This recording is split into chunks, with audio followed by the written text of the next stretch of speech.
Assalamualaikum warahmatullahi wabarakatuh. Perkenalkan, saya Indah Indiarsi, NIM 8600007414, Program Studi Pendidikan Guru Sekolah Dasar. Di sini saya akan membuat video singkat dengan tema pelajaran dari sejarah Pancasila bagi generasi muda yang membahas tentang proses lahirnya Pancasila untuk memenuhi tugas ke-1 mata kuliah Pancasila MKWN 4110.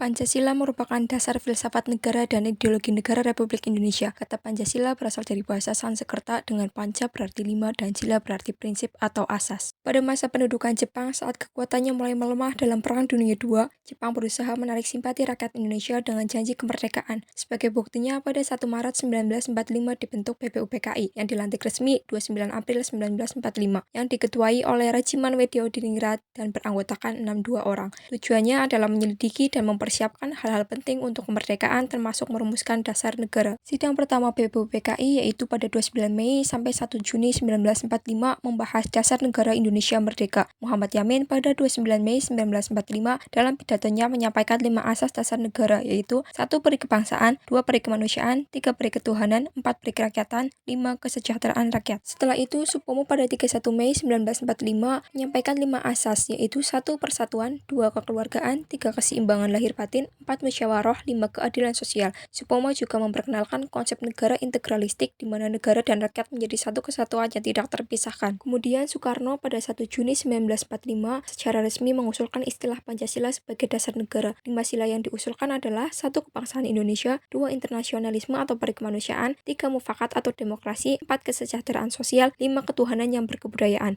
Oleh karena itu, 1 Juni 1945 diperingati sebagai hari lahirnya Pancasila. Setelah sidang pertama BPUPKI, dibentuklah Panitia 9 untuk merumuskan dasar negara lebih lanjut. Pada 22 Juni 1945, panitia ini menghasilkan Piagam Jakarta yang berisi 1. Ketuhanan dengan kewajiban menjalankan syariat Islam bagi pemeluk-pemeluknya, 2. Kemanusiaan yang adil dan beradab, 3. Persatuan Indonesia, 4. Kerakyatan yang dipimpin oleh hikmat kebijaksanaan dalam permusyawaratan perwakilan, 5. Keadilan sosial bagi seluruh rakyat Indonesia. Kemudian sidang kedua BPUPKI pada 10-17 Juli 1945 membahas rancangan Undang-Undang Dasar, bentuk negara, wilayah, dan kewarganegaraan. Setelah tugasnya selesai, BPUPKI dibubarkan pada 7 Agustus 1945 lalu digantikan oleh PPKI. Kemudian PPKI dibentuk oleh Jepang pada 7 Agustus 1945, namun berfungsi sebagai wadah rakyat Indonesia untuk menetapkan kemerdekaan dan dasar negara yang diketuai oleh Soekarno dan wakilnya Muhammad Hatta dengan anggota 19 orang. Lalu pada 17 Agustus 1945 Indonesia memproklamasikan kemerdekaannya. Pada 18 Agustus PPKI mengadakan sidang pertama dan mengambil keputusan penting yaitu 1. Mengesahkan Undang-Undang Dasar 1945 sebagai konstitusi negara, 2. Memilih Soekarno dan Hatta sebagai presiden dan wakil presiden Indonesia, 3. Menetapkan Pancasila sebagai dasar negara Indonesia. Namun terdapat satu perubahan penting pada sila pertama dari Piagam Jakarta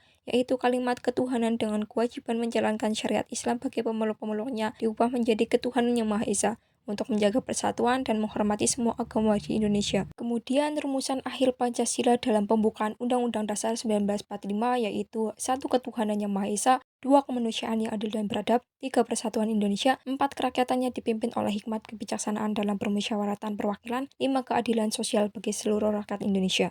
Proses lahirnya Pancasila menunjukkan semangat persatuan, toleransi, dan musyawarah bangsa Indonesia. Pancasila menjadi dasar negara sekaligus pandangan hidup yang menyatukan keragaman. Dari proses ini, kita belajar pentingnya persatuan, gotong royong, dan toleransi yang tetap relevan bagi generasi muda saat ini, sebagai pedoman hidup di tengah perbedaan, serta untuk menjaga keutuhan bangsa dan meneruskan cita-cita para pendiri bangsa.